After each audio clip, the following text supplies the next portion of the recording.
Hi friends, ಹೊಸದಾಗಿ ಹೆಗ್ಗರಿನ ಏನಾದರೂ ಮಾಡಬೇಕು ಅಂತಿದ್ದರೆ ಈ ರೆಸಿಪಿನ ಟ್ರೈ ಮಾಡಿ. ತುಂಬಾ ಚೆನ್ನಾಗಿರುತ್ತೆ. ಹೊಸದಾಗಿ ರೆಸಿಪಿನ ಶೇರ್ ಮಾಡಿದ್ದೀನಿ. ಫುಲ್ ವೀಡಿಯೋ ಕೂಡ ನನ್ನ ಯೂಟ್ಯೂಬ್ ಚಾನಲಲ್ಲಿ ಶೇರ್ ಮಾಡಿದ್ದೀನಿ. ಸೊ ಒಂದ್ಸರಿ ಹೋಗಿ ಚೆಕ್ ಮಾಡಿ. ತುಂಬಾ ಟೇಸ್ಟಿಯಾಗಿ, ತುಂಬಾ ಈಸಿಯಾಗಿ, ತುಂಬಾ ಸಿಂಪಲ್ಲಾಗಿ ಮಾಡ್ಕೊಳ್ಳುವಂತಹ ರೆಸಿಪಿ. ಯಾರಿಗೆಲ್ಲ ಈ ವಿಡಿಯೋ ಇಷ್ಟ ಆಗಿದೆ ಒಂದ್ಸರಿ ಹೋಗಿ ನನ್ನ ಚಾನಲ್ನಲ್ಲಿ ಸರ್ಚ್ ಮಾಡಿ. ಹಾಗೆ ಹೊಸದಾಗಿ ಅದು ನನ್ನ ಚಾನಲ್ ಪ್ಲೀಸ್ ಸಬ್ಸ್ಕ್ರೈಬ್ ಮಾಡ್ಕೊಳ್ಳಿ, ಲೈಕ್ ಮಾಡಿ. ಇದೇ ರೀತಿ ಹಲವಾರು ಈಸಿ ರೆಸಿಪೀಸ್ಗೆ ನನ್ನ ಚಾನಲ್ನ ಸಬ್ಸ್ಕ್ರೈಬ್ ಮಾಡೋದು ಮಾತ್ರ ಮರಿಬೇಡಿ. ಆ್ಯಂಡ್ ಪ್ಲೀಸ್ ಸಪೋರ್ಟ್ ಮಾಡಿ.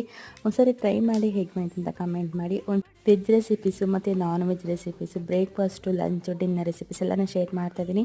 ತುಂಬಾ ಆಗಿರ್ತಕ್ಕಂತಹ ರೆಸಿಪೀಸ್ನ ಶೇರ್ ಮಾಡ್ತಾಯಿದ್ದೀನಿ. ಆ್ಯಂಡ್ ಪ್ಲೀಸ್ ಸಪೋರ್ಟ್ ಮಾಡಿ. ಒಂದ್ಸರಿ ಹೋಗಿ ಚೆಕ್ ಮಾಡಿ. ವಿಡಿಯೋ ನಿಮ್ಗೆ ಖಂಡಿತ ಇಷ್ಟ ಆಗುತ್ತೆ. ಇದೇ ರೀತಿ ಹೊಸ ಹೊಸ ವೀಡಿಯೋಸ್ಗೆ ನನ್ನ ಚಾನಲ್ನ ಪ್ಲೀಸ್ ಫಾಲೋ ಮಾಡಿ. ಚಪಾತಿ, ಪೂರಿ ಅಥವಾ ಬಿರಿಯಾನಿ ಈ ರೀತಿ ಸೈಡ್ ಡಿಶ್ಗೆ ಈ ಒಂದು ಹೆಗ್ ಕರಿ ತುಂಬಾ ಚೆನ್ನಾಗಿರುತ್ತೆ. ಸೊ ಒಂದ್ಸರಿ ಟ್ರೈ ಮಾಡಿ. And thanks for watching.